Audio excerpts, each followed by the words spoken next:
Là où la fraude est massive et sophistiquée aux élections, c'est la méthode des électeurs semi-fictifs, la méthode de la réalité augmentée. Très souvent, plusieurs employés et même des cadres ne sont pas au courant de ces méthodes. Suivez attentivement cet exposé.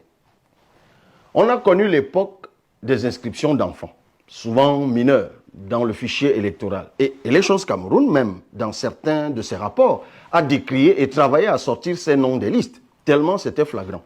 Mais évoluons. Tout commence lors de l'inscription sur les listes électorales. On enregistre une dizaine d'informations pour vous inscrire sur les listes électorales. Le nom, prénom, date de naissance, numéro CNI, empreinte digitale, lieu de résidence, nom du père, nom de la mère, bureau de vote, etc.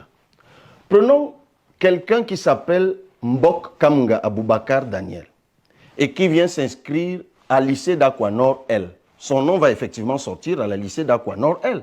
Et toutes les vérifications qui seront faites dans la liste de Douala 5e ne détecteront aucun problème. Sauf que dans le système informatique, on utilise la majorité de ces données essentielles, sauf son nom.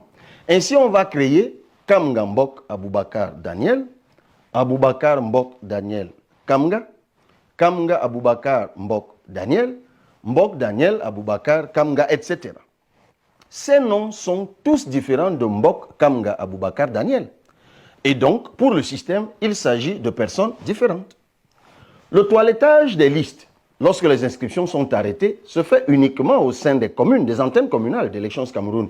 On va inscrire tous les noms créés à partir de Mbok Kamga Aboubakar Daniel, non pas à Douala 5e, où se trouve le lycée d'Aquanor L, où il est inscrit, ni à Douala d'ailleurs, ni même dans le Vouri, mais dans des bureaux de vote fictifs, en tout cas éloignés, à Libongo, qui est à 700 km de Bertois, à Sokambo et à Kika, qui sont encore plus loin, voire à Hamalade, un village lointain de la commune de Bibémi dans la Benoué, ou encore à Zina, dans l'extrême nord, à la frontière avec le Tchad.